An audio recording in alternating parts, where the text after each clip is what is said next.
Man, I cannot believe it, but Candace Owens is still falling apart, having a breakdown, it would seem, over Charlie Kirk's death. And I really can't blame her that much. Unlike most conservative pundits, she and Charlie Kirk were actually real-life friends. Like, there are videos of them fishing together on a boat. You know, like, if they weren't fucking, then they were literally just best friends. Like, actually. So I kind of get why Candace Owens would be so, like, unhinged about all this, but, man, she has just been going on for weeks now about Charlie Kirk supposedly being killed by Israel, the FBI, the government, maybe TPUSA had a part in it, maybe Trump had a part in it. Like, she is throwing everything at the wall right now. And today, she has started very blatantly questioning the Trump administration, and perhaps even hinting that Donald Trump and his FBI might have been culpable in Charlie Kirk's death.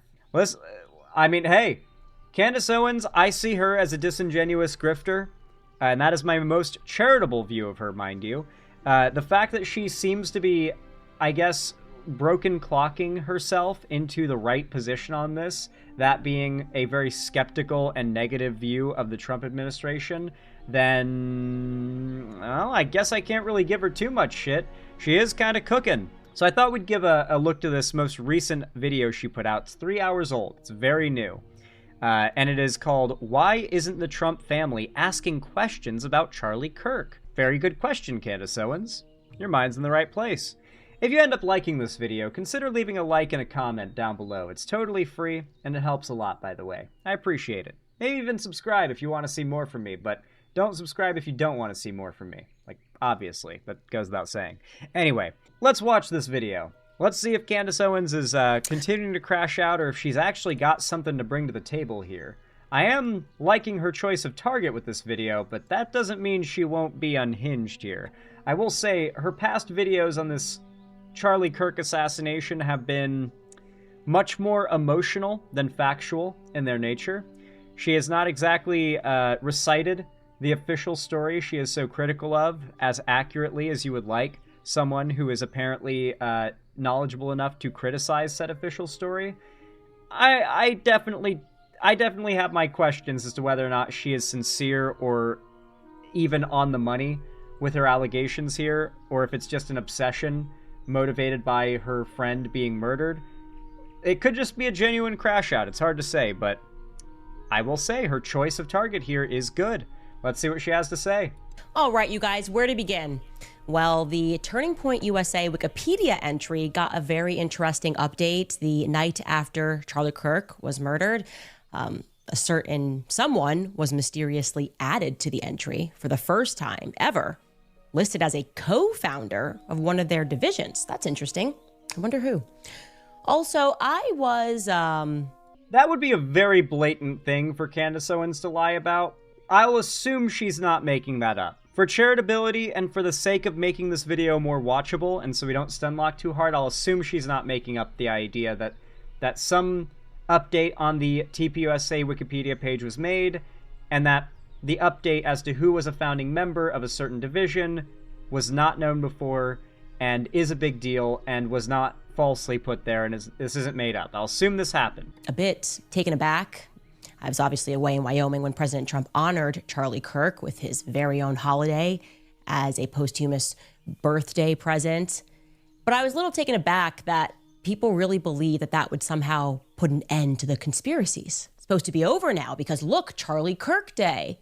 Okay, we'll see about that. And sticking... Damn. All right, you'd think Candace would give him props for that one, but it doesn't seem like she is inclined to be charitable to Trump or his admin at all around this. It's definitely interesting. What even are Candace Owens' politics at this point? Like, even if, obviously, she's a big grifter, but, like, even if you were to still, like, identify where she stands politically based on what she says and believes publicly, where would you even put her? Like, she's expressed that she didn't think Hitler was that bad, but is also anti-Trump, but not for any reasons that have to do with, like, progressive values. I don't know, she's... Ironically, this is what being actually politically homeless looks like, by the way. Like, yes, she's Republican. Yes, she's right-leaning. But she absolutely refuses, as it would seem, based on this, to support or make excuses for the current Republican leaders that she should otherwise be defending. This is real political homelessness. With the Trump family, Don Trump Jr. has come out to share his feelings regarding the FBI investigation. And man, oh man, you guys, I just am wondering how deep this thing really goes, because there is not a single member of the Trump family that could have upset me more with his commentary than Don Trump Jr. Lay it on me. Welcome back to Candace.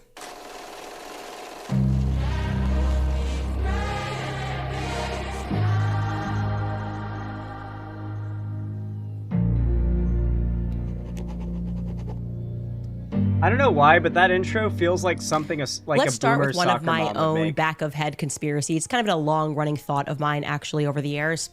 And it relates here to something interesting that I thought of after the show yesterday that I wanted to share with you guys regarding Charlie as a child.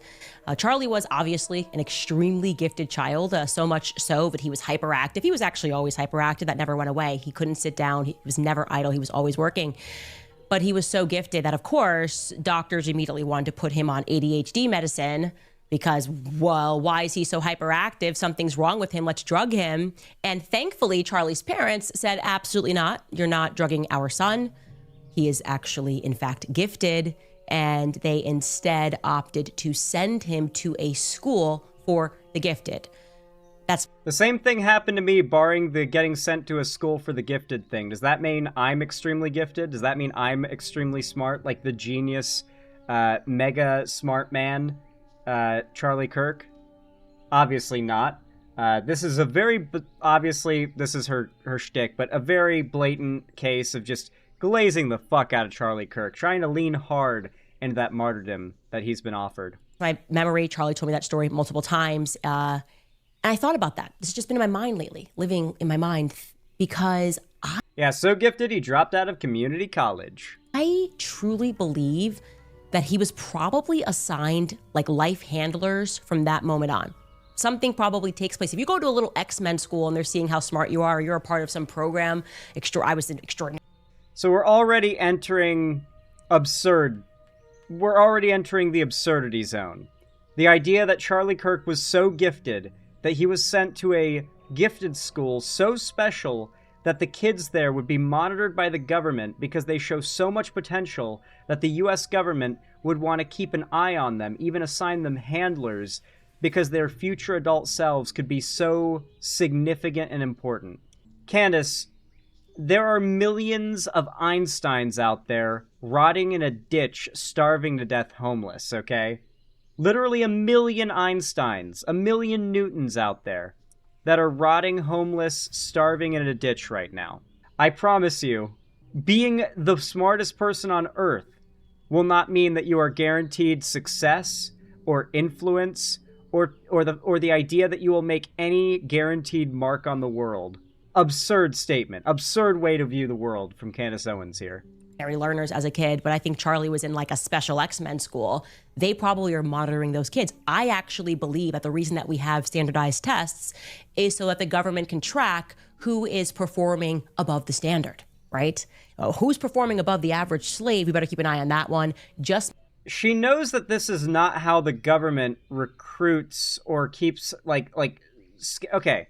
Let me tell you something that the government does that costs them a lot of money and a lot of effort and requires getting some of the smartest people in our government together to put together this process. That would be completely unnecessary if this tracking system that Candace Owens is describing was real. The US government will frequently put out ARGs. I don't know if it's happening under Trump, but I know there's been a few in the past. They are actually recruitment efforts for particularly our intelligence agencies. They want to find the best of the best. So they will make a public ARG.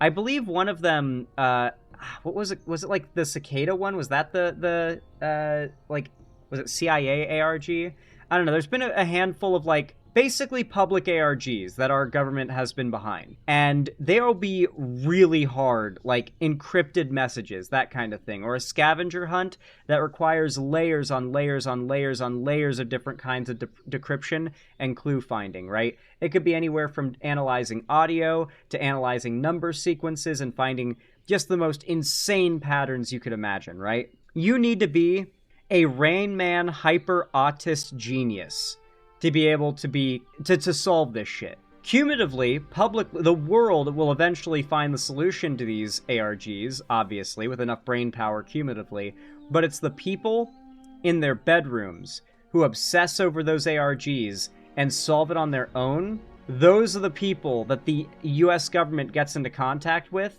and offers a job. If the US government actually had a system like this, they would not need to put the immense amount of time, effort, and money that they do into that program in order to recruit the best and brightest for our intelligence agencies. Like, why would we be doing all of that if what Candace is describing was a thing? My suspicion, my own personal conspiracy theory. I think when my kids are old enough to do standardized tests, because even when you homeschool, you have to do standardized tests, I'm going to be like, just get like a 70%. Is that just because your family is rich and they don't ever have to go to college? Candace does realize why... Well, okay, now to be fair, standardized testing... Okay, this is absurd for starters. Okay, if I'm not mistaken, the standardized testing is mostly due in large part to Common Core, which is a system of education brought about by the No Child Left Behind program, which, if I'm not mistaken, was a Bush policy. The goal was to fake performance metrics from our schools by setting a standard education that met the absolute bare minimum of what you would need to pass in order to move on to the next grade. This Common Core and No Child Left Behind has led to a population of Americans who cannot read above a 6th grade reading level. If you don't believe me, let me read the stats for you guys, something most Americans are not capable of, literally. Percentage of Americans illiterate. Approximately 21%, almost a quarter, of U.S. adults are functionally illiterate, meaning about 43 million people struggle with low literacy skills. This includes roughly 45 million adults who read below a 5th grade reading level. The issue is widespread, with some studies indicating that over half of all adults may not have proficient English literacy skills. Yeah. When we say Americans are uneducated and stupid, it's not an exaggeration. There is data that just blatantly says, yeah, America is one of the world's most retarded countries for how much wealth and power you have. We are the dumb, wealthy, powerful, heavily armed idiots in the room. We don't want any government tracker sent on us. Anyways, I want to jump back into the Turning Point USA story and tell you guys something that's been bothering me about Rob McCoy. Stick on him. Other than the fact that he lies and he proclaims to be a pastor, is the fact that less than 36 hours after Charlie died, less than 36 hours, exact time, at 10:34 p.m. Eastern on September 11th, the Turning Point USA Wikipedia received a rather interesting update. Pastor Rob McCoy, who had previously never been featured on their Wikipedia page, somehow got his own heading. Just amazing. Let's check out that fresh entry now. Okay, to be fair, are we going to pretend like the hours after Charlie Kirk was killed was not a time where people would have been rushing to the internet to do things like edit Wikipedia pages to troll? Because that is exactly what everyone does in the moments after the news about something like this comes out. I think it was less than like 10 seconds that the Charlie Kirk Wikipedia page edited all the is to was. Like, people were fast on that shit. The idea that after he was shot, something happened and then was undone means that we got a glimpse of the truth is tenuous. Rob McCoy and Charlie Kirk founded Turning Point USA Faith, TPUS Faith, together, along with being a Pentecostal pastor in the Calvary Chapel Association. McCoy is the co-chairman of TPUS Faith, aligned with the Christian right. McCoy inspired Kirk to amalgamate Christianity and social conservatism. During the COVID-19 pandemic, McCoy was known for speaking out against prohibitions on the holding of in-person church services. Now, the hardest part of being me is that I came up through Turning Point USA, so I just know these lies so quickly, okay? No, Rob McCoy was not the person who inspired Turning Point USA Faith. Okay, I guess with this one, we're just gonna have to take her word for it with a grain of salt. Because with this, it's very he said, she said. She's not citing anything. It's like, I've been behind the scenes at TPUSA. This is what it's really like. Choose whether or not you want to believe her. I would suggest you be skeptical because she has a very strong financial incentive to claim anything she can to keep people's attention on this story. Whatever sounds juicy and keeps people's attention will make her more money. Keep that in mind when she makes any he said, she said type statement such as this. Actually, if anybody could be credited with that, that was like way back in the day at Liberty University, actually. Those pastors, those conversations, I was there for that. We should do like a faith division, whatever it is. He didn't inspire it. And what's so interesting about that entry is that when you then click it, this is how you know this is absurd. When you click the actual notations that are there, when it says he's the co-founder, what are you talking about? Since when is he the co-founder? And it also says that he was the chairman. When you click it, that article, which they pretend is a note, hit the 54, Skylar, not 55, okay? That's from November 24th, 2024. That's the justification for saying he was a founder. Nowhere in that article does it say that he's a founder or the chairman. Nowhere. They just put a fake article, a real article that never said this. And they're like, oh, now it's sourced. It's here forever because nobody ever does their homework. And we're Wikipedia. So you can't question this, obviously. And then you can see the second citations that are used. The dates of them, September 10th, September 2025. So it's brand spanking new, you guys. Still has tags. I mean, it's right after the shooting. If she can prove with like timestamps that these edits were made shortly before the shooting, that would be crazy. But she's literally showing the citations right now. The citations used for this update reference news stories talking about the shooting. See, September 10th, 2025, the day of the shooting. The article they cite is Charlie Kirk leaves behind powerful Christian faith legacy after tragic shooting. Fox News, retrieved September 12th, 2025. Like, like pretty clearly, well, what it says here is that the actual source was added and retrieved on September 12th, 2025, days after the shooting, and that the actual source was published September 10th, 2025, by Demella Ashley at Fox News. Is Candace forgetting how to read Wikipedia citations? Because you gotta know how to do this shit to pass high school. On it less than 36 hours later. Now, you might be thinking, trying to justify that, as I was. You might be rationally wondering, well, look, there was a lot of interest in Turning Point USA following this assassination. Maybe there wasn't any mention of Turning Point Faith at all. And maybe what they did was afterwards, Wikipedia editors went in there and wanted to just break apart every part and speak about Turning Point USA and dedicate more thorough research to the various projects that Turning Point USA and Charlie Kirk were working on. So they included a new tab about Turning Point Faith. If you're wondering that, that's fair, but the answer to that musing is no. Actually, there already was a long-standing section on the Wikipedia website regarding Turning Point Faith on Wikipedia. In fact, that section is still available if you just scroll down. And it kind of conflicts with the new section that was added 36 hours later. It makes it clear that Charlie Kirk founded TPUSA Faith alone. Here it is in 2021. Charlie Kirk founded TPUSA Faith, an organization that says it is dedicated to recruit pastors and other church leaders to be active in local and national political issues. I don't see anything about it specifying he did it alone. It just says he founded it.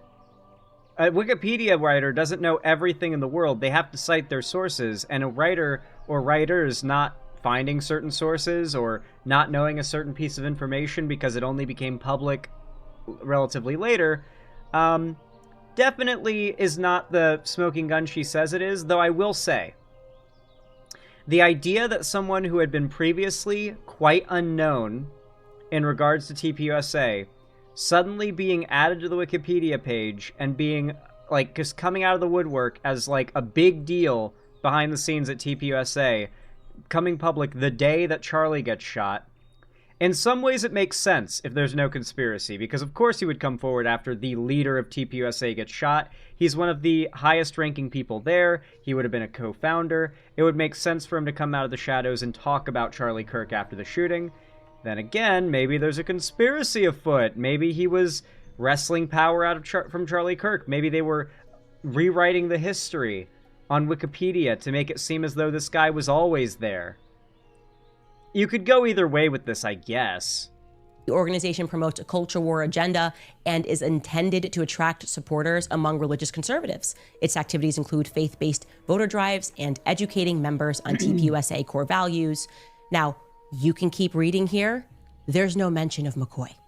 So what this means practically is that when Charlie Kirk was alive, that is what the Wikipedia read.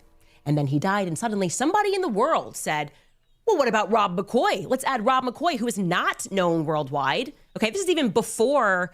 She's trying to make a point with this and is just too dumb to find it. No, I think she's making the point pretty well. It's just not as solid as I think she is acting as it is. But there is definitely something fishy about it. Like some guy who has supposedly been a co-founder, super important member, just coming out of the woodwork the day Charlie Kirk gets shot and being publicly stated to be this big deal, that if that was a lie, Charlie Kirk would be alive, or wouldn't be alive to debunk. There's definitely some merit to that, or at least it's worth considering. Like, it's not the most unhinged claim Candace has made. I'll say that. The memorial event, so you could maybe go, oh, well, maybe once he hit the stage and said, I'm Charlie's pastor, somebody went in there and added it. I don't know, guys. My question is, who made that update? Who was rather instructed to make that update? Because I can tell you how it works for big companies. I was actually desperately looking for a text from Charlie because I know he told me that they, Turning Point USA's organization, had found a guy that could help clean up the Wikipedia pages, right? There are people that do this full time, and they're paid by bigger organizations to clean up. This is how TPUSA, Daily Wire, etc. use... They have entire dedicated people to scrubbing the internet of stuff that makes them look bad.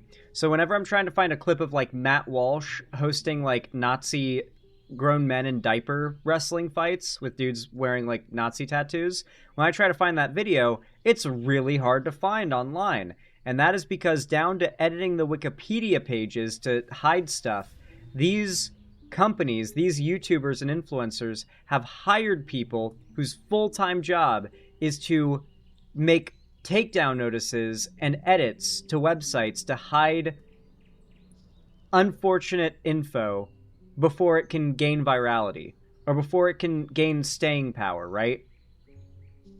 Their Wikipedia pages, because I remember, and I still have the messages when we first had our pages, which were made by Wikipedia editors, and they were horrific. They said terrible things about us. It was like, Candace is a racist, white nationalist, a crazy person who hates BLM, and she hates women. You know, I mean, that is true. The whole gamut that you're getting right now about me. And we were horrified when we looked through our Wikipedia pages. And then some time passed, and someone within the organization had found a person who could clean up our Wikipedia pages. Charlie told me. And I cannot remember who that individual was. It'll come to me. It will actually come to me. That is definitely something that needs to come to you before you start talking about that. This really feels like an IOU for more evidence, more or less. Like, if you're like a skeptical viewer watching this, this feels like she is, without delivering anything as of yet, promising a lot in regards to proof that something is afoot. But if she never delivers on this, then I feel like a lot of people would still take this IOU as evidence, as the evidence she's promising to eventually give once she remembers the guy's name.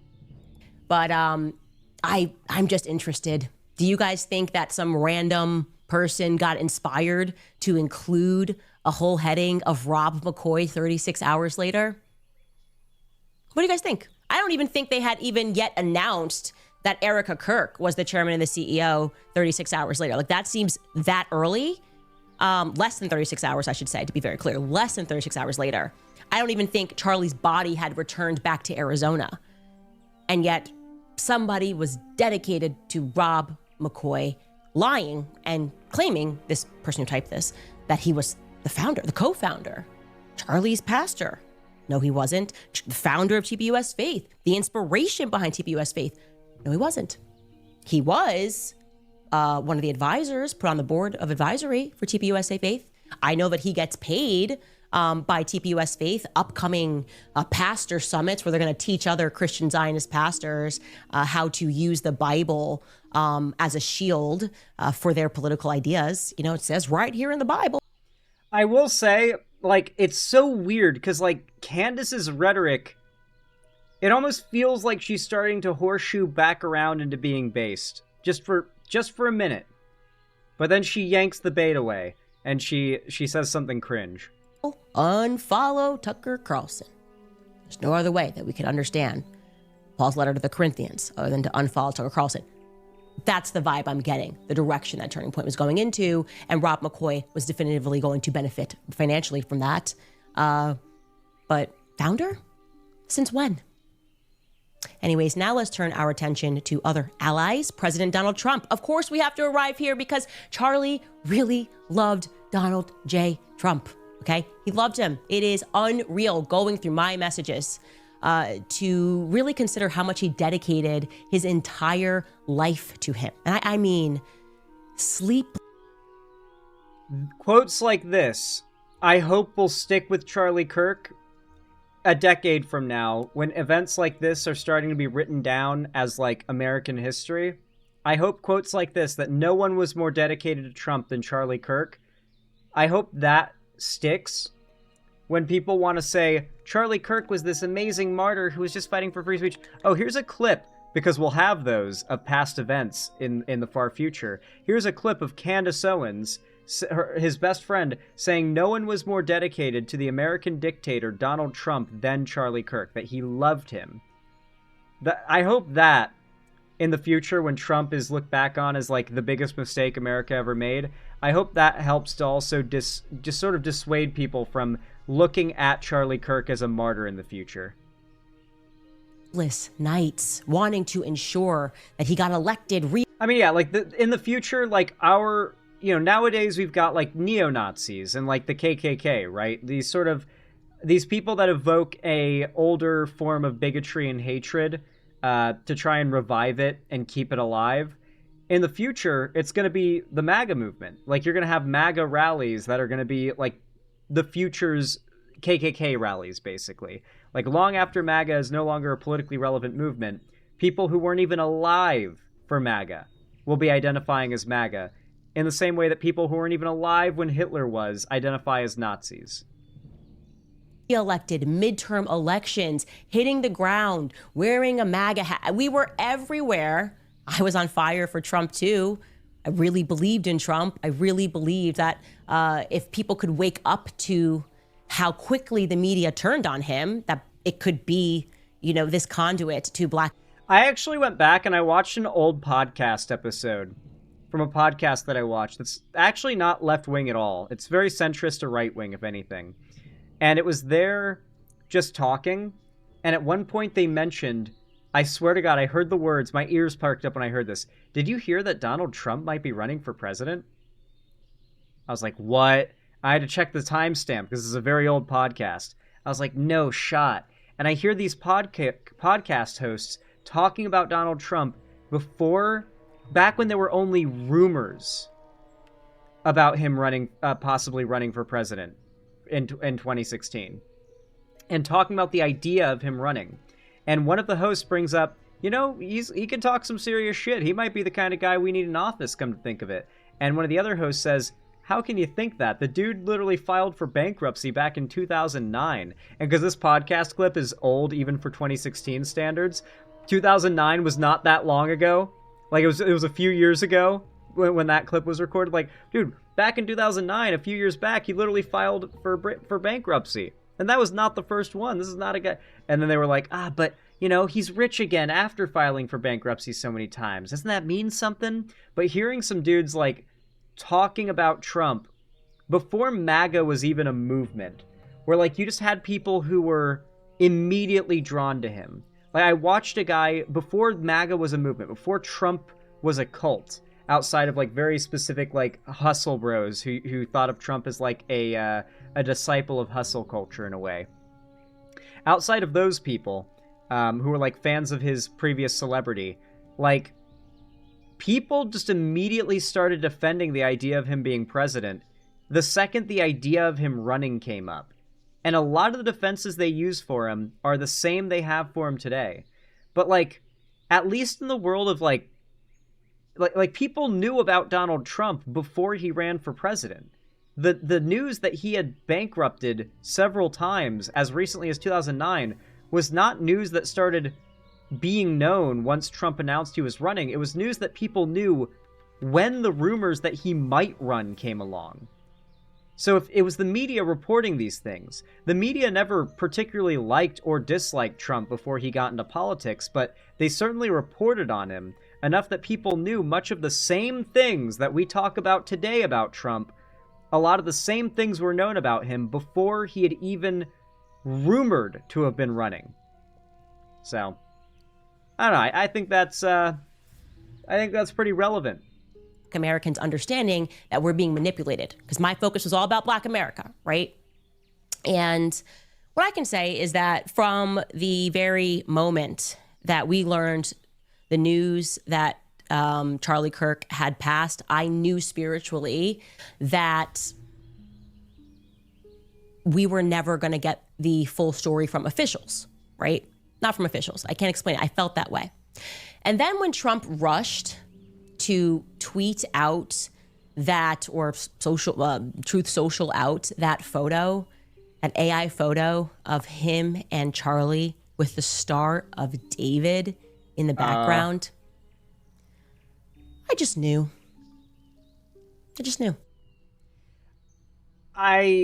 Okay. At first I thought, okay, that's sus, but then when you look at the image, you realize, wait a second, this isn't that sus. Shlomo Perl, I believe this is, I forget what the language is. It's the language you gotta know to read the Torah. It's the Judaism language. Come on, you help me out, guys. It's on the tip of my tongue. I can't remember. Hebrew. It's Hebrew, right? Yeah, Hebrew. That's Yiddish. That's Yiddish? Is that Yiddish or Hebrew? Regardless. It's clearly like, rest in peace, Charlie Kirk, with an image of Trump and Kirk hugging with the American flag behind Trump and the Israeli flag behind Charlie Kirk. Now, this is clearly like a synagogue, or clearly. Like, this is clearly like a Jewish church. They have a big banner up with "Rip Charlie Kirk" in Hebrew text on it, and Trump tweeted out, captioned, "Everybody loved Charlie," as if to say, hey, even the Jews love Charlie Kirk. So I don't really think this is like the Trump administration trying to like claim Charlie Kirk was pro-Israel, so much as it is just an instance of Trump using Charlie Kirk's death for political gain and showing a picture of a synagogue mourning Charlie Kirk publicly in order to drum up the attention that he's been using that for. I get why for a second, when you look at it from the framing that Candace wants you to, it looks super fishy. But then when you think about it for a minute, you're like, oh wait, this isn't, like, you really gotta be conspiracy brain to think this is fishy. Like, once you look at it with non-conspiracy mindset, it's like, oh yeah, of course. I just knew.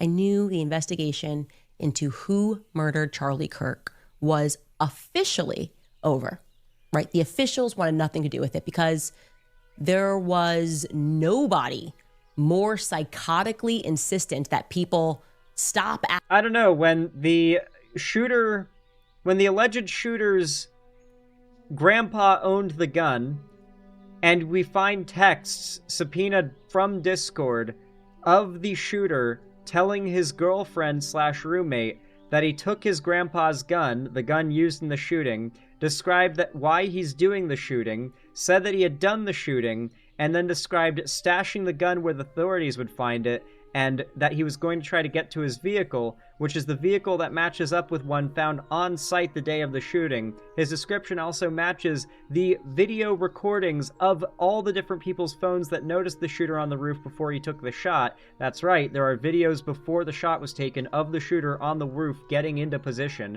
There are like 5 videos taken from different people's phones. When looking at the most HD of those videos, it's clearly him. It looks like Tyler Robinson. His height, his build, his frame, his face, especially that like jawline down to his chin and mouth, very clearly is him. We have a lot of reason, or I should say the FBI has a lot of reason to assume they've got the guy and they don't need to look for any other shooter. But I will say, TPUSA's narrative about Charlie Kirk stopping the bullet with his neck, stopping a 30-06 with his neck, with his superhuman muscle and bone density, that is some nonsense. I will say, Candace Owens calling out TPUSA for lying, I'm inclined to believe that, to be honest, because TPUSA definitely lied about Charlie Kirk's autopsy. And as far as I know, the FBI has done nothing to contradict what TPUSA has claimed about his autopsy. Asking questions about Charlie's death immediately. I mean, early hours, right? More than the people that are dedicated to the Israel lobby, right? These individuals, if you go back, people that are pro-Israel for whatever reason, were like, do not look any further into this death. In fact, I'll challenge you. Do me a favor. Find me just one real life pro-Israel individual who is expressing that they don't believe that Charlie Kirk was killed by Tyler Robinson. The evidence is overwhelming that Tyler Robinson didn't act alone, that Tyler Robinson didn't fire. Does she actually believe there's not a single Zionist who doesn't believe Charlie Kirk was killed by Tyler Robinson? Not a single one? Not a one? I don't follow any, Zionist figures. I don't even know who I would look up to get a quote on this, so I can't really take her up on that challenge. I don't know enough Zionists. But, I'm going to take a wild guess, pull this straight out of my ass and say, of the no doubt millions and millions of Zionists out there, a couple probably think Tyler Robinson didn't do it, and have probably expressed as much. The shot that Tyler Robinson didn't use a 30-06. Find me just one person with a platform who's pro-Israel and says, I want this investigation into his death to continue. It's a bit weird, right? It's a bit weird. Dogs, very silent right now. Very, very silent. And there's like a stake on the ground. They're not moving. Well, to be fair, by the way, to be fair, I can name one, Lonerbox. Oh, there you go. Yeah, Lonerbox is pro-Israel and also apparently doesn't believe the FBI on this. So there you go. There's an example, I guess. Candace Owens challenge defeated. Anyway, though, as I was saying, though, this really isn't as weird as she's framing it to be, though. The Republican Christian Zionists who are celebrating the FBI's conclusion are doing so because the FBI's conclusion is that the shooter was a woke, pro-trans, trans-dating, leftist, radical terrorist that they can weaponize against the entire left and use as justification to engage in authoritarianism against everyone who's politically against them. It's not that crazy they don't want to believe anything against the FBI when the FBI's narrative is so convenient for their political goals of harming the left in America. When you think of it from that logic, it's kind of makes sense why a lot of the most popular Zionist speakers out there are not contradicting the FBI's claims. They want Tyler Robinson to be the shooter. They want the woke, pro-trans leftist guy to be the shooter. very weird. They do, all of them, however, I will say, want him to be honored, right? Mostly by your money. They want you to give to Turning Point USA. That's the best way, by the way, that you can honor him. Open up your pocketbooks. They don't have enough money there, right? Clearing like $100 million a year. They don't have enough. Open up your pockets, keep his show going, and don't ask questions is obviously the clearest way that we can. I'm really curious what Erica Kirk thinks about all this. There's got to be some juicy drama we're going to find out one day about Candace Owens and Erica Kirk. Because Erica Kirk is now a leader at TPUSA, which she is now shit-talking and calling liars. There are a lot of speculation that the amount of time that Charlie Kirk and Candace Owens spent together is very odd. I'm not saying men and women can't be best friends and have it be totally platonic, but it's a weird friendship, right? Candace Owens and Charlie Kirk. Like, I'm sure they could be totally platonic friends, but man, they were close. Like, going on extended trips alone together close, based on the photos I've seen. So, there's a lot of merit to the speculation that they might have fucked. I wouldn't be surprised if Charlie Kirk's wife thinks they might have fucked.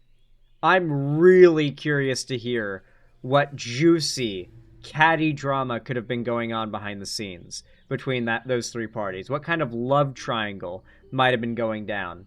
Like, did Erica suspect that Charlie was cheating on Candace, but he wasn't? Did Erica have no clue, but he was, and now she thinks he might have been, and or was it that Candace liked Charlie was faithful to his wife, and now that Charlie has died, she feels as though she's lost her chance with a guy she was into, and now she holds resentment towards the woman who got him and kept him from her? What if this is like Candace Owens is like the nice girl who had a big crush on Charlie Kirk, massive crush, and was like third wheeling, like being the sort of like cuck, like crush having best friend who never got her chance with Charlie, and she resents Erica because Erica got to have him, and now no one gets to have him. She lost her chance, dude. I need to write some fanfic, bro. This shit would pull numbers. Honor Charlie Kirk.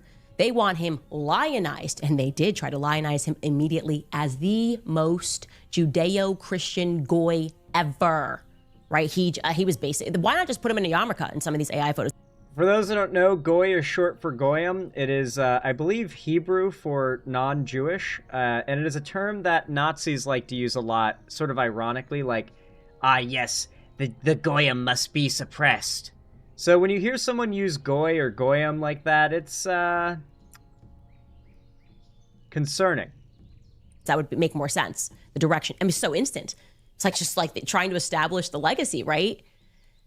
And keeping with that, we want this to be honorific, not actually trying to solve what happened here. For Charlie's birthday, President Trump signed into law or established rather a holiday. And he decided that October 14th, which is Charlie Kirk's birthday, would be a national day of remembrance for Charlie Kirk. Okay? And I'm going to tell you how I feel about that. Truly Zionists that infiltrated my book club, you did not need to pay the $9.99 to find out how I feel about this. I don't know why people think I'm hiding how I feel. It's very weird. Like, when did people go, we have to try to listen in to hear what she really thinks? I'll tell you what I really think. I think it's crap. Okay? What I said in my book club holds. It's never good when the feds are lining up to give you a holiday. Not good. You know, Martin Luther King vibes. Martin Luther King Jr. I think maybe the feds definitely killed Martin Luther King Jr. Don't we know that's true? The FBI was like sending him letters pretending to be like his supporters, telling him that he should kill himself because they've got audio of him having sex with his wife and they'll release it, and that he should just kill himself before it gets out. Like, everyone knows the FBI was trying to troll MLK into committing suicide, blackmailing him into committing suicide. Yeah, the feds killed MLK. Welcome to the club of literally everybody fucking knowing that. Everybody knows that. Everyone knows that if the feds didn't do it, they were gonna, and they just got beat to the punch. But in school, we get to learn about him. He's got this whole holiday. Oh, he was such a great, I loved that I have a dream speech. Oh, the feds. Oh, man, you're good. You were. I will say, though, to be fair, if we do assume that MLK was killed by the feds, there was an official shooter that was supposedly behind it. The idea that some handler having, like, Patsy would be the one given the gun and told to shoot it is not unbelievable. But it's kind of the same repetitive idea behind every conspiracy theory like this. JFK, Oswald was the patsy, and the government was behind it. Most often they claim it was the FBI, because the FBI was investigating Oswald, and if the FBI didn't find that Oswald was planning to assassinate the president, then surely they must at least be complicit in the assassination, because otherwise their investigation would have caught him before he could attempt it. There's a lot, like, they do this with, like, every shooting, like, supposedly the shooter was a patsy, and some entity was behind it. It's so unfalsifiable and so plausible and believable that of course it feels like something you should at least be willing to like entertain as a possibility, right? It feels irresponsible not to entertain such a plausible scenario as a possibility, but the people wanting you to believe it often have twisted motivations, and she's not done a very good job of supporting her arguments as to why we should believe that a conspiracy akin to what might have happened to MLK is afoot. So great. It's unfortunate that we had to murder you. I don't like it because the best way to honor Charlie Kirk is very obvious. Figure out who killed him first. Let's celebrate the holiday later. I want to figure out who killed him first. And so I'm struck by this. I'm struck by Trump and the lack of... Oh, sorry, it was video of him in a hotel with his wife, not audio. Once again, it's like the people... I don't know, I swear, I could do a video about this. I swear there's been a psyop. I don't know who's behind it, but somebody has deliberately disseminated and ensured the most iconic photos, video, and even factoids about MLK make his life and activism sound as old as possible. You guys know there's like countless color photos of MLK, right? Like countless of them. I'm pretty sure if I like Google MLK Jr., if I Google him and go to images, let's see how many of the photos are in color. Okay, a decent amount of them are. Like there are decent, like this shows you where color photography was at the time. It was well along, clearly. Like, phototech was not very, like, far behind. And yet so many... This photo right here is, without a doubt, maybe the most iconic photo of him. And it's not just in black and white. It's like it's been made to look as old black and white as possible. Meanwhile, most video and photo of the day looks like this. Or like this. Right? Or like this. If it's like particularly poorly lit. Like the photo and video of the time does not look that old, but the photos you get of MLK look like this, and the ones that are the most iconic, the ones you see in your history and textbooks when you're growing up and that they show on TV and in TV shows and movies look like this. When they talk about him getting blackmailed by the FBI, I always hear it's audio. They took video. They had spy cameras in his house in the hotel because spy cameras existed back then. Photography looked like this. The idea that it was so long ago, no doubt, is a vibe imparted by so many people associating MLK and the civil rights movement with images like this, and not with images like this. Images like this, images like this, images like this, images like this, or this, or this. Like, there's video in color of him giving these speeches. But to people, their perspective is that this was so long ago. Dude, your grandparents were probably around to witness MLK's speeches. My grandma was alive when MLK was. She remembered MLK being around. Like, it was not that long ago. But conservatives love to pretend like the civil rights movement and the events that predated it were so long ago. But let's be clear, even that perception comes from... It comes from a complete misunderstanding. Keep in mind, like, photography was invented in the mid 1800s, okay? By the 60s, we absolutely had color photo and video, okay? It's a pretty old tech. We figured that shit out pretty early. The intentional use of black and white photos has got to be on purpose. Now listen, I did stunlock there a little bit towards the end, but that is something I've wanted to rant about for a while, and anytime I have the opportunity to do so, I will, because I think it's extremely relevant to why Americans are so brain broken and stupid about their history. Because in a sense, the photos, the images of famous historical figures that people associate with times in history, they're a lot of what people remember, more so than the facts or the actual dates. Or even the mental math of how many decades it's been since these events. Not that many. Anyway, folks, if y'all enjoyed this video, if you found it entertaining, educational, or enjoyable in any way whatsoever, then please consider leaving a like and a comment down below. I really do appreciate it. It means a lot. It helps the channel immensely. Consider dropping a sub if you want to see more from me. Hype the video if you want to boost it in the algorithm. And of course, if you want to support me a little extra, you can follow my social medias down below to see more from me on other platforms, or donate, subscribe, gift a sub on my website, xanderhall.com/live, or support me financially through YouTube, Twitch, Streamlabs, StreamElements, Patreon, any of those avenues. It really does help a lot. Direct support from you guys is how I keep the lights on and the bills paid, so I really do appreciate you guys. Thank you for your direct support. It means so, so much. And as always, I hope all you lovely folks have a good one, and I hope to see you next time.